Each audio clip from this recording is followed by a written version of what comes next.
Chapter 79. Listen and repeat. Sequence of actions, past perfect. What did he study? He studied accountancy. What happened then? Then he got a better job.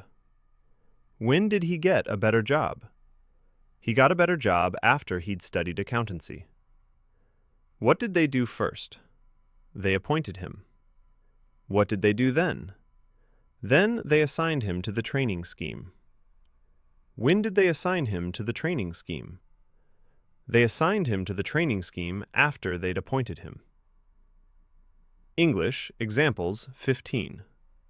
We went on a picnic after the weather had cleared up. 16. She went shopping after she'd had lunch. 17. After he'd studied accountancy, he got a better job. 18. After they'd appointed him, they assigned him to the training scheme. 19. After the weather had cleared up, we went on a picnic. 20. After she'd had lunch, she went shopping. English, more practice. 21. Who did he talk to? He talked to the personnel manager. 22. What did they do then? Then they appointed him. 23. When did he talk to the personnel manager? He'd talked to the personnel manager before they appointed him. 24. What did they do first? First, they surveyed the area. 25. What did they do then? Then they planned the new motorway. 26. When did they survey the area? They'd surveyed the area before they planned the new motorway. 27. What did he do first? First, he checked over the car. 28. What did he do then? Then he took it out for a trial run. 29. When did he check over the car? He'd checked over the car before he took it out for a trial run. 30. What did they deliver? They delivered the mail. 31. What did he do then? Then he left the office.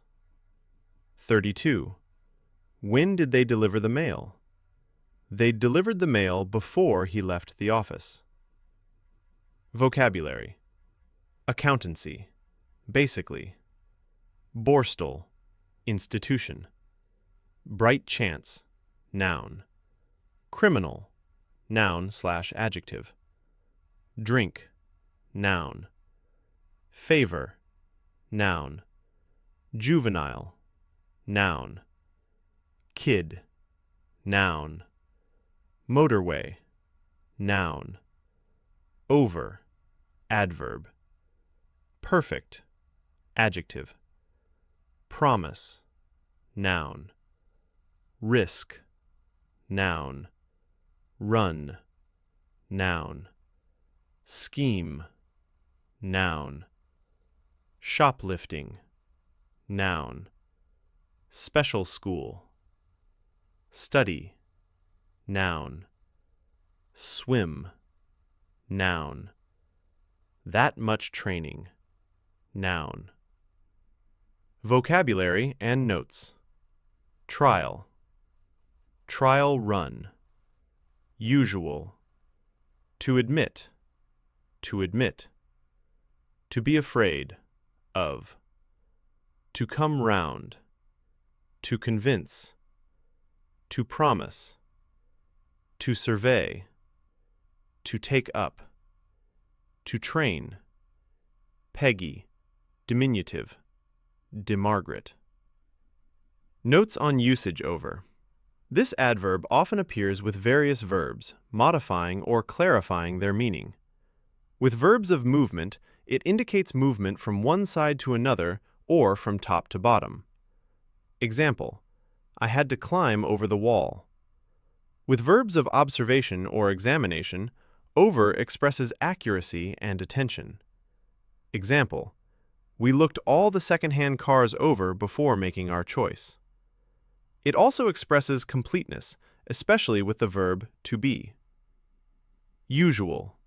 This adjective appears in many common expressions.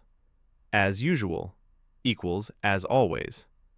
More than usual equals more than normal. Earlier/later than usual equals earlier/later than normal. To admit. This verb has several uses.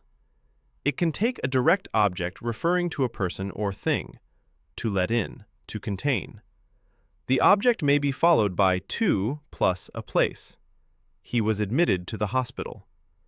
In the sense of to confess, to acknowledge, it can be followed by a demonstrative pronoun or a that clause.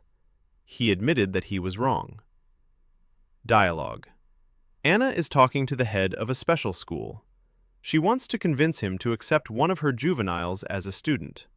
Anna, I want to ask you a favor. Head, I'm sure I know what it is, but go ahead and ask anyway. Anna, it's about Mark Brown.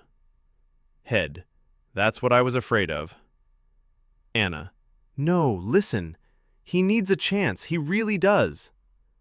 Head, do you know how much he disturbed this school when he was here before? Anna, well, yes, I do, but if he can't get into a school, he's going to have to go into a home.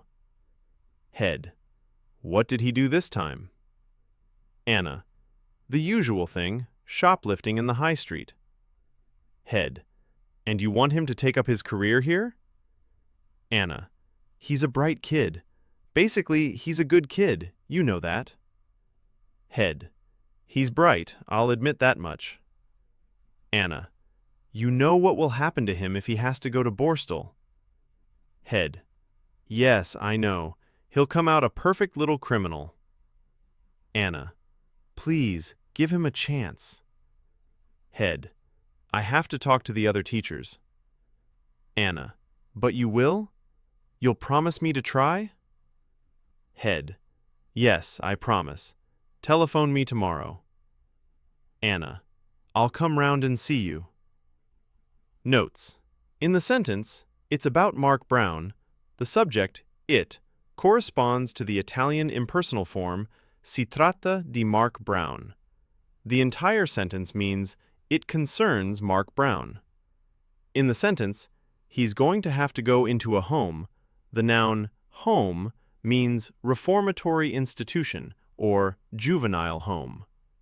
In the sentence, he's bright, I'll admit that much, the auxiliary will, here contracted as I'll, does not indicate future time, but expresses willingness or promise.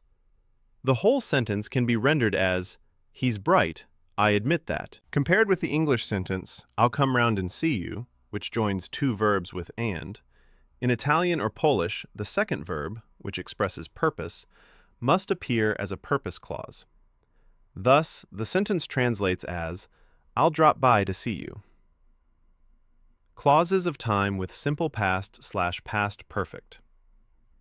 Clause of time, subordinate. After my wife came home from her shopping. After my wife had come home from her shopping. When the play ended. When she had sung her song. Before we greeted him. Before we went home. Rule. When the main clause is in the simple past, the time clause usually also uses the simple past. The past perfect shows that one action was completed before another in the past. When used with when, the past perfect shows that the first action was completed before the second. In before clauses, the main clause happens first. The past perfect in the main clause emphasizes that the action was fully completed before another. Use of simple past and past perfect in time clauses. In English, when the verb in the main clause is in the simple past, the verb in the subordinate time clause introduced by after, when, as soon as, until, is also usually in the simple past, especially in spoken language. The past perfect, which indicates an action completed before another in the past, is used in time clauses when we want to emphasize that the action of the subordinate clause was completed before the main clause action. Using when with the past perfect can sometimes create ambiguity because when may express simultaneity instead of sequence. For example, when she had sung her song, she sat down would be ambiguous in the form when she sang her song, she sat down, as it might seem that she sang while sitting. In sentences with before, the action of the main clause happens first, before the subordinate time clause action. For example, before we greeted him, he took off his hat means first he took off his hat, then we greeted him. It is possible to use the simple past or past perfect in the main clause, depending on whether we want to emphasize the completeness of the action. Generally, two simple past forms are used when the actions happen very close together in time. Declarative questions. They've spoken to the king? They've spoken to the king, haven't they? You realize what the risks are? You realize what the risks are, don't you? He didn't finish the match? He didn't finish the match, did he? Explanation. Declarative questions are exceptional in English because they have the normal word order of statements, but the rising intonation of yes/no questions. The syllable on which the voice rises is often marked with capital letters. These questions express conviction or encouragement rather than a real request for information. The speaker doesn't expect an answer because it is already assumed. They correspond to affirmative or negative statements followed by question tags, which are preferable in written English.